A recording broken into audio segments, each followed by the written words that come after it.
Hi, I'm going to try to show you how to do the stitches for your Agam piece. I made a little mock-up here. This is, I just colored in a little bit here to show you that these will be the dark rows, the black rows, and these will be the colored rows. It's easier to see it on the white canvas, so I'm going to stitch on the white for you. Let's start with the black rows, the black columns, okay? Now the idea, there are 10 holes across here. And the idea is that we want to make it 2 vertical rows of 5 stitches each. So I'll show you how that goes. First, let's say I start here.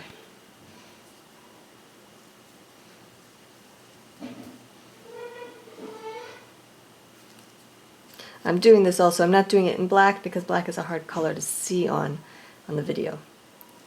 Okay, so first I'm going to grow my stitches until they are a stitch length of 5. Okay, what I mean by that is, here we have 1, 2, 3. This one's only 3. I'm going to need to do 2 more. Oops.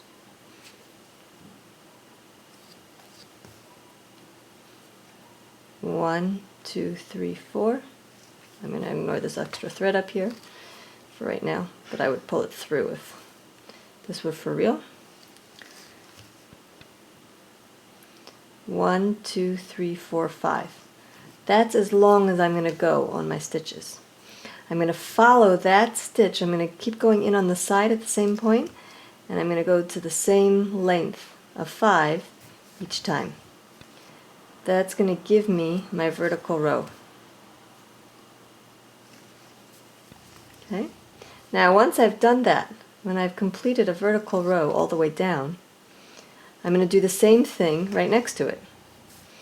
Now I could start these from here, or I could also start them from the top if I want. I'll start them here so you can see. This is 1. And again, I have to go until I have a stitch length of 5. This has 1, 2. You can think of it as crossing the number of X's in the canvas that you cross over. 1, 2, 3.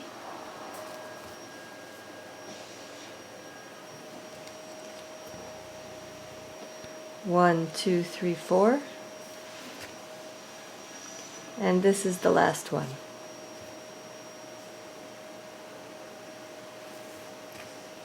Okay. Now I'm going to just follow this down again. I'm going to follow this length of stitch all the way down the column. And remember, these are going to be in black. And you can already start to see that there are 2 columns forming, here and here. Okay, so this is how you would do the black rows. Now the colorful ones, the idea here is not vertical rows but horizontal. And these are going to only have a stitch length of 4. I'm going to start with one of these middle rows that has 8, and a thickness of 8. Okay, oops. Now again, I'm always working the stitches on the diagonal. It's just the length of my stitches is going to change. Oops. So that's 1.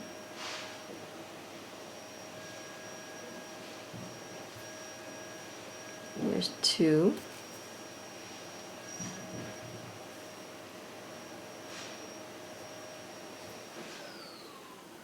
3.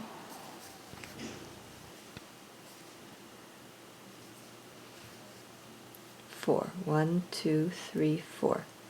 Okay, that's as long as I'm going to do it. And so now I'm going to continue. I'm going to match it at the top this time and the bottom. And this will create a horizontal row that goes across.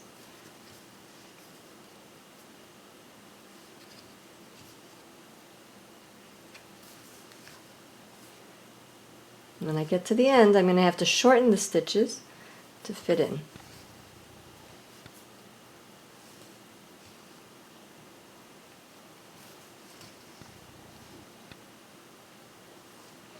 See, these stitches are going to progressively get shorter. Each one will be 1 stitch shorter than the one before it until I get down to 1.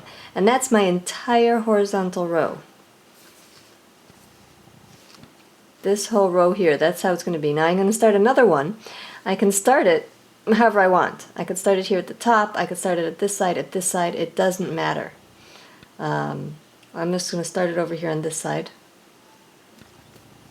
This time, whoops.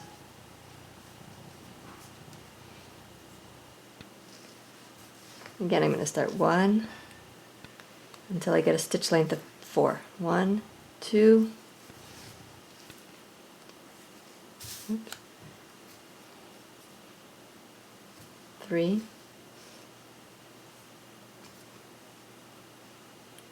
4. And again, so now you can start to see that there are horizontal rows going to go across this way. Now here you have other elements. You have different colored designs that come in at certain points. So as you come across here, you may have to shorten some of the stitches of this color to fit in before you add in the color of the stitches of the other color. I hope this is helpful. If you have any questions, please let me know, and I'll do my best to help you figure this out. Happy stitching!